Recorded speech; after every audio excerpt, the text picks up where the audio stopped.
ازيكم يا اخواتي عاملين ايه؟ طبعا انا جاي لكم النهارده بقى بنسخه، يعني بص، يعني حرفيا نسخه حاجه فوق الجمدان بشويه. تمام. النسخه دي حرفيا فيها يا اسطى كل حاجه انت تتخيلها. النسخه دي ما بتهنكش من اي فيروس في المجال. تمام.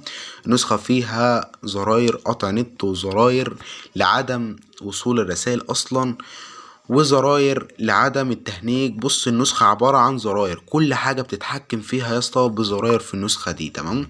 وزرار قطع النت زي ما حضرتك شايف كده. بص، حاجة روعة. النسخة دي حاجة ما حصلتش في المجال كله. تمام. فبالتالي الفيديو بتاع النهارده انا عارف اللي هو طويل جدا. اول ما انت دخلت على الفيديو اصلا اتخضيت، فده كله يا اسطى بسبب المميزات عامه اللي في النسخه دي. فحرفيا حاجه روعه جدا النسخه دي، ما حصلتش على اليوتيوب تما عامه يعني. تمام. تمام قوي. فكل اللي انا طالبه منك اصلا انك تكمل الفيديو ده للنهايه. تمام. لو انت عايز نسخه مدى الحياه ومش هتطلب منك تحديث خالص، فالنسخه دي بتاعتك. تمام. كل الحوار انك تكمل الفيديو ده للنهايه. النسخه ما بتهنكش ضغط رسائل، ما بتهنكش من اي فيروس في المجال زي ما قلت لك. تمام. نسخه مش هتطلب منك تحديث، وكمان هتثبت جنب اي نسخه عندك، فما فيش بعد كده بمعنى اصح. والنسخه زي ما انت شايف المميزات كده قدامك. تمام كده. فنخش على الشرح على طول عشان ما نطولش على بعض. كمل الفيديو للنهايه. السلام عليكم ورحمة الله وبركاته. ازيكم يا اخواتي عاملين ايه؟ جيت لكم النهارده في فيديو جديد من قناة مندو الحاكم. تمام. قبل ما نبدأ الفيديو بتاعنا كالعادة تنزل تشترك في القناة وتفعل زر الجرس عشان يصلك كل جديد لو دي أول مشاهدة ليك. طبعا يا اسطى انا جالك النهارده زي ما انت شفت كده في مقدمة الفيديو بحاجة جميلة جدا انت لأول مرة هتشوفها، اقسم بالله زي ما بكلمك كده. تمام. النسخة دي حاجة روعة بمعنى الكلمة. فكل اللي انا طالبه منك زي ما قلت لك برضه في مقدمة الفيديو انك تكمل الفيديو للنهاية وخطوة بخطوة. وطبعا انا هشرح لك كل حاجة في النسخة دي بالراحة، علشان النسخة دي عبارة عن اضافات بس مش اكتر. تمام. بس كده لا يا اسطى، مش بس النسخة دي برضه عشان تبقوا عارفين بتاعت مين. هو عامة انا منزلها من قناة الطيب الكبير. تمام. بس مش عارف ليه متشابه للنسخة بتاعت انابويس. فعامة النسخة دي انا واخدها من قناة الطيب الكبير. تمام كده. تمام اوي. طبعا نسخة باسورد. هقوله رقمين في رقمين بصوتي في الفيديو بس كده. نخش على الشرح على طول عشان ما نطولش على بعض. تمام. اول ما تفتح نسخة يا اسطى هتفتح معاك بالواجهية الجميلة جدا اللي احنا شايفينها دي. تمام. وطبعا ده الفانز والحوارات اللي ستايت الكول بالشكل الجمدان اللي احنا شايفينه ده. تمام. هتخش على الثلاث نقط، بعد كده الاعدادات. بعد ما تخش على الاعدادات يا اسطى هتخش على المساعدة، وبعد كده معلومات التطبيق. طبعا نسخة بوينت 20 يعني اخر اصدار.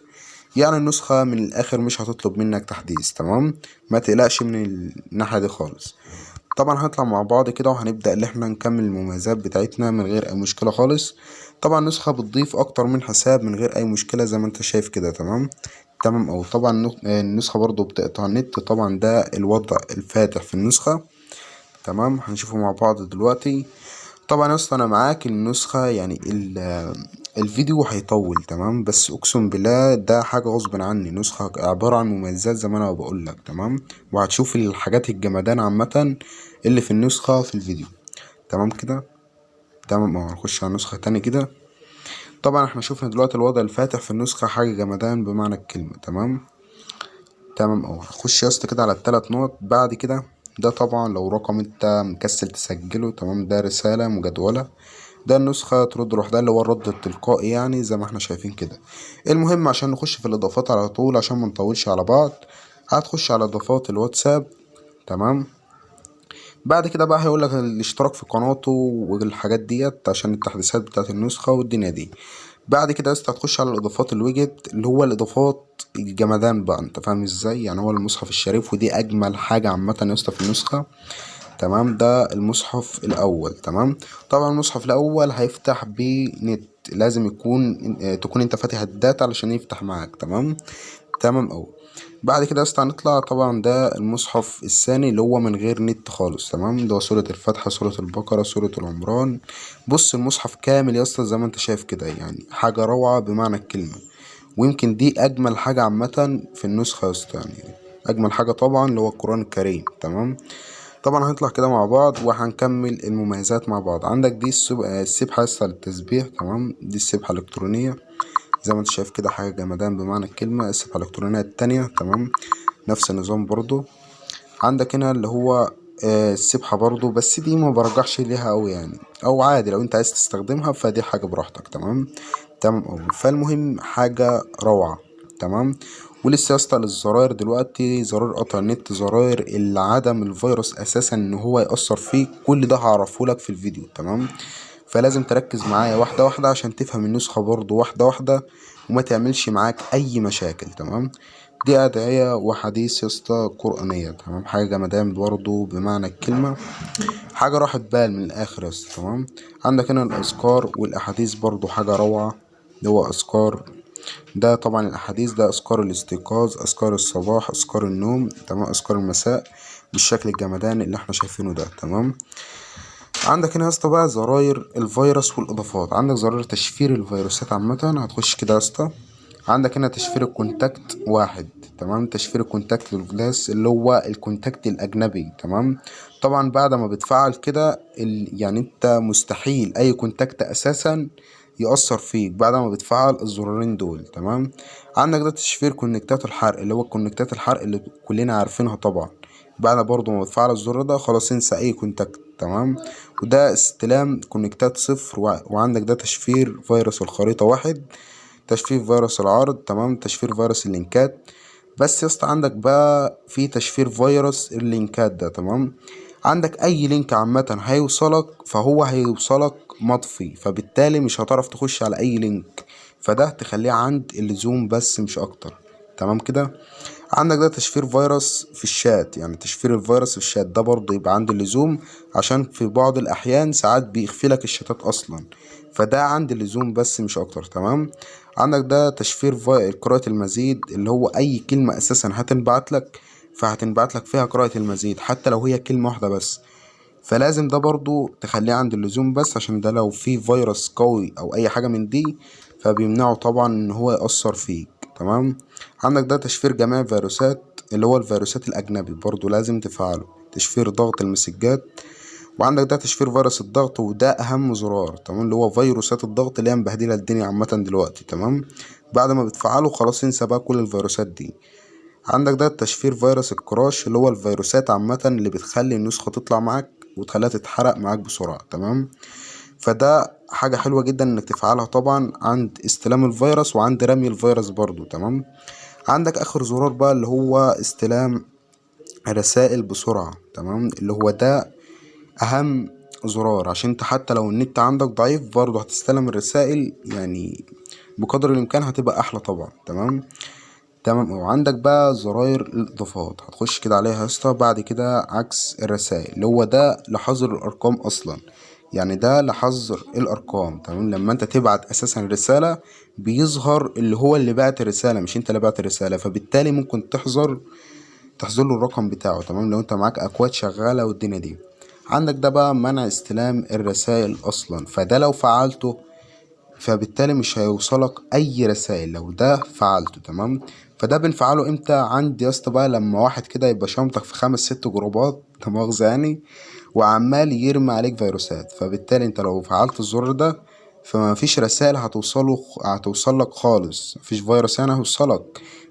بس هيظهر عنده هو يعني ايه شرطتين، يعني كأنك انت استلمتها بمعنى اصح. تمام. عندك ده ارسال الرسائل جماعي. تمام. برضو ده لازم تفعله. تغيير عدد المحادثات. تمام. توثيق الحسابات، اللي هو ده الحظر الارقام لازم تفعله. عدم الغاء تحديد الرسائل، اللي هو لما انت تحدد فيروس اساسا او تحدد رسائل او الكلام من ده وتيجي ترميها برضو بتفضل متحددة لحد ما انت تلغي التحديد بتاعها، فدي حاجة جميلة جدا. تمام. عندك ده تذكر الايفون. تذكر الايفون هيظهر لك بره بعد ما بتفعل الزر ده. عندك ده ادمن وهمي. تمام. اللي هو ادمن فيك، اللي هو سرقة جروبات يعني بمعنى اصح، لو انت عايز تلقط سكرينات حاجات زي كده بس مش اكتر، بس هو في النهاية بيبقى فيك اصلا. تمام. عندك ده تنزيل كل المشرفين برضو بضغطة زر لو انت داخل مسابقة رومات والدنيا دي، فبيظهر لك الزرار ده اصلا بره. تمام. بس في النهاية برضو هو بيبقى فيك عشان ما اضحكش عليك يعني. تمام. ده اخفاء الريبلاي برضو ده لازم تفعله عشان الفيروس والدنيا دي. ارسال الريكورد زائد سالب. تمام. اللي هو الريكورد عامة لما بيوصلك فبوصلك ساعة واتنين، وهو اساسا بيبقى ثانيتين تلاتة، انت فاهم ازاي؟ فدي برضو بتبقى حاجة فيك. وده ناقص سالب كذلك الامر، وبيبقى العكس. تمام. عندك ده بقى حذف كل الاستوريهات للناس. لو انت طبعا فعلت الزرار ده فبيبدأ الستوري يتمسح من عندك او من عند الناس عامة يعني. تمام كده. تمام اهو. عندك ده بقى يا اسطى اللي هو سوبر توفير الطاقة. تمام. اللي هو توفير بقى الشحن والدنيا دي. بس برضو انا ما اقتنعش بحاجة شكل كده يعني، دي برضو تقريبا كده حاجة فيك. فانت تجربها وتشوف الدنيا كده هتعمل معاك ايه. تمام كده. تمام اوي. عندك يا اسطى اول رقمين في الباسورد 20. تمام. اول رقمين في الباسورد 20. كمل بقى الفيديو معايا للنهاية. تمام. علشان تشوف بقية الاضافات، وعشان برضو تعرف اخر رقمين في الباسورد. تمام كده. تمام اوي. عندك يا اسطى هنا بقى زرار ارسال قطع نت. تمام. تمام اوي. دي اجمل حاجة عامة يا اسطى في النسخة. يعني انت بعد الزرار دي مش هتستخدم اي فيروس تاني. تمام. ودي حاجة جميلة جدا في النسخة. ازاي؟ اللي هو ارسال الرسائل كقطع نت، ارسال الملفات كقطع نت. تمام. ارسال جهات الاتصال كقطع نت، ارسال اللوكيشن كقطع نت. تمام. ارسال الكتالوج كقطع نت، ارسال دعوة الروم كقطع نت، ارسال فيروس الجيف كقطع نت، تشفير فيروس قطع النت. تمام. اللي هو ده ارسال الحاجات اللي انا قلت لك عليها دي بقى كقطع نت. تمام. اللي هو لما تفعل مثلا الزرار ده تيجي ترسل اي رسالة فهو بتوصل للشخص اللي انت بترسلها له. تمام. كفيروس قطع نت. تمام. تمام اوي. يعني الزرار دي عند اللزوم. بس تيجي بقى في اخر زرار اللي هو اجمل حاجة عامة يا اسطى. تمام. اللي هو تشفير فيروس كقطع نت. تمام. قطع النت قصدي. يعني انت بعد ما بتفعل الزرار ده حتى لو حد مستخدم نفس النسخة دي وبيرمي عليك فيروسات من دي، تمام، فدي حاجة مش هتأثر فيك لأنك مفعل الزرار ده. مفيش فيروس قطع نت هيأثر فيك بعد ما بتفعل الزرار ده. تمام. تمام أهو. يا رب وجهة النظر تكون وصلت. طبعا احنا خلصنا من أول حاجة. عندك هنا سبحة إلكترونية. تمام. خلصنا برضو من الكلام ده كله. طبعا وصلنا اللي هو زراير فيروسات والاضافات دي. طبعا خلصنا القسم ده. عندك هنا بقى يا اسطى 5 اشكال اسطر، اللي هو اسطر الكونفرزيشن. تمام. دي حاجه جميله جدا. هنفعل اول سطر ده وهنشوف مع بعض دلوقتي. تمام. عندك هنا بقى 20 لون شات، يعني حاجة روعة، حاجة جمدان، حاجة مفيش بعد كده بجد. تمام. هنختار اللون الخامس. تمام. وهنجرب مع بعض وهنشوف الدنيا فيها ايه. طبعا يا اسطى النسخة فيها مميزات جميلة جدا جدا لسه ما اتشرحتش. تمام. فاصبر كده واتقل وهتشوف كل حاجة وهتفهم برضو كل حاجة. عندك ده يا اسطى مقرر النصوص. تمام. ده مقرر النصوص، يعني حاجة شكل زخرفة النصوص كده بالظبط يعني. تمام. فدي برضه يعني بص عندي لزوم، بس عشان بص انا بتبضن الصراحة من الحاجات دي. تمام كده. عندك دي بقى مزخرفة النصوص برضو. عندك ده نوتة حفظ النصوص لو انت مثلا شغال مثلا حاجة شكل كده عشان ما تسجلش بورقة وقلم والدنيا دي يعني. تمام. تخش على القسم ده وتسجل كل حاجة في نفس الواتساب برضو، فدي حاجة روعة. تمام. عندك هنا باحث ومستبدل النصوص وكذلك الأمر كده. عندك ده بقى عامل لينك شات لو انت عايز تعمل لينك شات. تمام. من نفس النسخة طبعا رمز الدولة بتكتبه هنا. بعد كده بتكتب الرقم فوق هنا يا اسطى. بعد كده بتكتب النص اللي انت عايز تكتبه وبتضغط انشاء. تمام. تمام اهو. هنطلع مع بعض كده وهنكمل بقية المميزات. تمام. عندك هنا افكتات 3D جديدة، يعني دي حاجة روعة بقى، يعني اللي هو التحركات نفسها. تمام. 16 افكت، يعني حاجة روعة. تمام. هنضغط يا اسطى على الوضعية التالتة دي وهنضغط وهنطلع كده مع بعض وهنشوف بقية المميزات. عندك دي بقى الألعاب يا اسطى، لعبة الثعبان. تمام. لعبة كورة. عندك هنا وسائل سوشيال. تمام. حاجة روعة. لعبة اكس او. تمام. نوتة لحفظ النصوص برضو تاني. كلام ستايت جاهز لو انت ما عندكش كلام ستايت والدنيا دي، فبتقدر انك تغير كده. بعد كده بتضغط على نسخ اللي هي دي. بعد كده بقى بتنزل على الاستوري عندك من غير اي مشكلة خالص. تمام كده. تمام. هنطلع مع بعض وهنكمل بقية المميزات مع بعض. عندك دي بقى حاجة جمدان بمعنى الكلمة يا اسطى، اللي هو تحويل الفيديو لصوت، تحويل الفيديو لمقطع صوتي. تمام. اللي هو هنا بقى بتختار الفيديو بتاعك نفسه. بعد كده بتبدأ انك تحوله من غير اي مشكلة خالص لمقطع صوتي. يعني برنامج في برنامج بمعنى اصح، وحاجة روعة بمعنى الكلمة. هنا بقى شروحات هاكر خطيرة، اللي هو حاجة بقى تخص صاحب النسخة نفسها. دي اكواد مطورين الاندرويد، تمام. حاجة جمدان بمعنى الكلمة يا اسطى. بص، دي حاجات انت هتستفاد منها يعني بطريقة غبية، انت فاهم ازاي؟ حاجة جميلة جدا انت هتستفاد منها. فهتشوف اللي انت هتستفاده اصلا واللي انت هتقراه عامة. فانا مش هقرا لك كل حاجة برضه عشان ايه وقت الفيديو بس مش اكتر.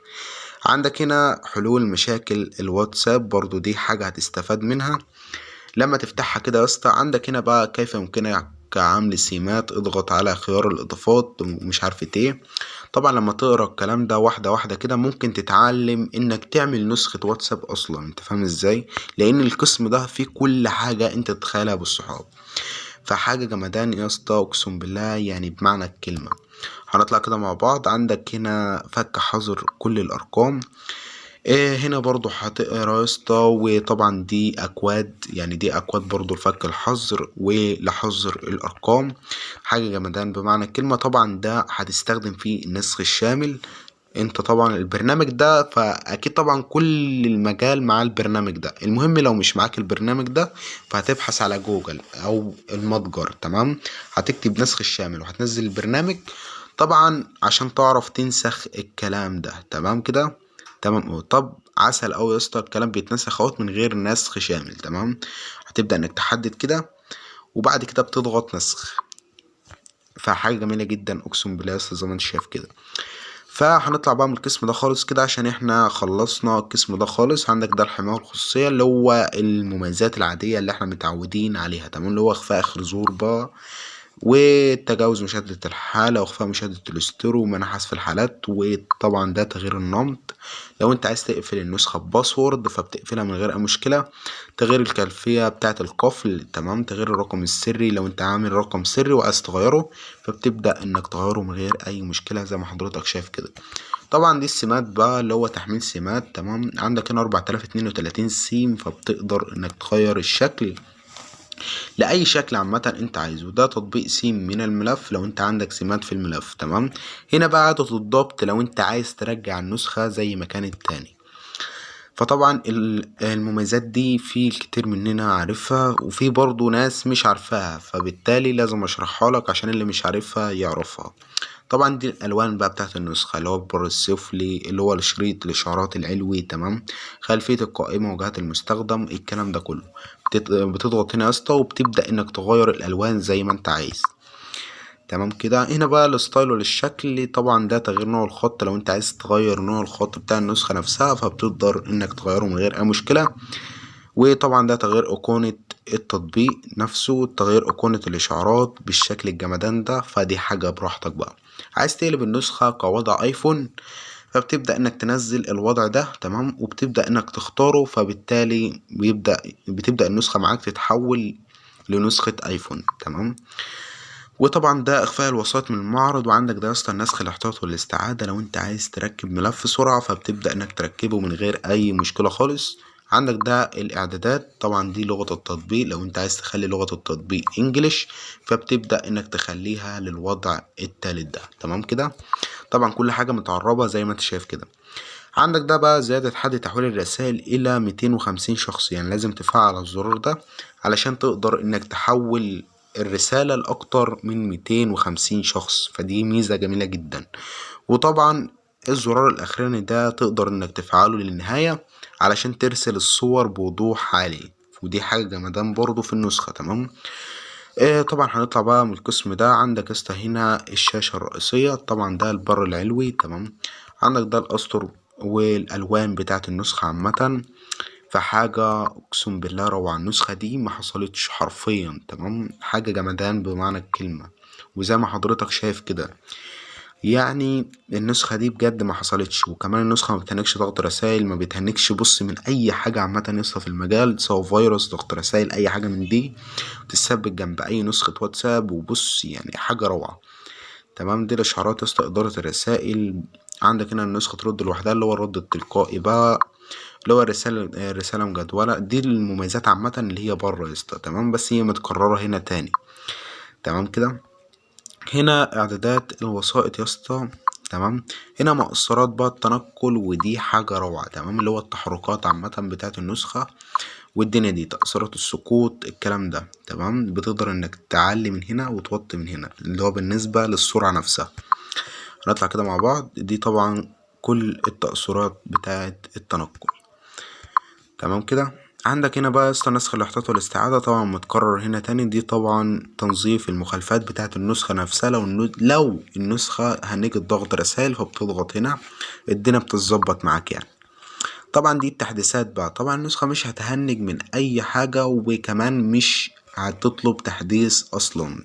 النسخة متمددة يعني، ما تقلقش من الحوار ده اصلا تمام كده. تمام اهو. فحرفيا يا اسطى النسخة حاجة فوق الجمدان بشوية. طبعا نسيت اشوف الاسطر. طبعا الاسطر تمام تمام يا اسطى، مفيش اسطر كونفرزيشن عادي، مش حوار. فالنسخة يا اسطى حاجة جمدان زي ما حضراتنا شايفين كده. فهنطلع كده مع بعض ونشوف التنقل ونشوف لون الشات ونشوف كل حاجة دلوقتي مع بعض. فبالتالي يا اسطى النسخة يعني حاجة روعة تمام. طبعا ده الزرار اللي احنا مفعلينه، اللي هو بتاع اخفاء الرسائل عامة تمام. انت لما بتفعل الزرار ده يا اسطى، فبالتالي ما بيظهرلكش اي حاجة بره، علشان لو حد ضايفك في رومات او اي حاجة من دي مفيش حاجة تأثر فيك تمام كده. هنضغط على الشدة كده مع بعض تمام، وهنشوف طبعا لون الشات والدنيا دي. طبعا التحركات يا اسطى هيت معانا حاجة روعة بمعنى الكلمة، بس علشان الشات نفسه متشفر، الرسائل نفسها متشفرة بس مش اكتر تمام، عشان كده مش باين. فعامة يا اسطى شكل النسخة من جوه حاجة جحدة، وطبعا خلفية بصوا بشكل جمدان زي ما انت شايف كده. طبعا ده يا اسطى تذكر، ده تذكر شغال 100% تمام. طبعا احنا مشغلين عكس الرسايل، فظهر اللي هو اللي احنا بنستقبل مش بنرمي، انت فاهم ازاي تمام. اللي هو ده عامة بتاع حظر الارقام. عندك ده بقى اللي هو دي تمام، اللي هو دي يا اسطى كده بتضغط هنا، فبالتالي بتقدر تخش على اي شات وانت في نفس الشات اصلا. يعني انت بتخش على اي شات وانت في نفس الشات، فدي برضو ميزة جميلة جدا في النسخة. عندك دي بقى يا اسطى اللي هو العلامة اللي هي فوق دي، بتقدر انك ترمي فيروس من نفس النسخة برضو. يعني عندك هنا ارمي كل الفيروس تمام، هنا اندرويد هنا ايفون. لو انت عايز ترمي الاندرويد لوحده بترميه، عايز ترمي فيروس الايفون لوحده برضو بترميه، عايز ترمي الاتنين مع بعض فبترميه تمام. فدي حاجة جمدان يا اسطى في النسخة. حرفيا نسخة ما فيهاش حاجة ناقصة، حرفيا النسخة كل حاجة موجودة فيها تمام. نسخة برضو بترفع ريك ستوري. يعني بص انا مش عارف فاضل ايه تاني، بس النسخة عبارة عن مميزات تمام. تمام اوي. فمبروك يا اسطى عليك النسخة، وطبعا تقديرا ليا وتقديرا لتعبي في تصوير حتى الفيديو، فلازم تعمل لايك على الفيديو ده، تشترك في القناة لو انت اول مرة تشوفني تمام، زائد بقى التعليق الجميل بتاعك اللي هو بيحفزني اللي انا انزلك المزيد. واسف جدا جدا على تطويل الفيديو ده، بس دي حاجة طبعا غصب عني تمام. انت شايف المميزات بتاعت النسخة عاملة ازاي، فدي حاجة غصب عني اللي انا اطول لك الفيديو بالطريقة دي تمام كده. تمام اهو. اخر رقمين بقى في الباسورد يا اسطى 70 تمام، اخر رقمين في الباسورد 70. طبعا نسيت اقول لك الحاجات الجمدان دي تمام، دي حاجات بقى روعة، فدي اكتشفها بنفسك بقى يعني، بكفاية تطويل فيديو اكتر من كده. فطبعا دي حاجات اهوت بتجيبها ازاي عشان تبقى فاهم. عندك الحاجة يا اسطى بتاع الراجل اللي باصص لك الاحمر ده بمعنى الكلمة، فبتتك عليه كده تمام، وبتبدأ بقى تفتح لك المميزات الجمدان دي تمام. دي طبعا ساعات جوه الشات ساعات بره الشات تمام، انوار فرح الكلام ده، كسر الشاشة الحوارات دي، جربها مع نفسك يا اسطى تمام. تمام اهو. بس كده، رب اشوفكم على خير في فيديو جديد ان شاء الله. وانتظروا الفيديو الجاي، هيبقى حاجه جمدان بمعنى الكلمه. طبعا هتعرف الفيديو الجاي هيبقى عن ايه ان شاء الله، هتعرفوا عن طريق المنتدى تمام. المنتدى ده بيبقى في قناتي، بتخش على قناتي وبتضغط على المنتدى، هتعرف انا هنزلك ان شاء الله الفيديو الجاي تمام. يلا اشوفكم على خير، سلام.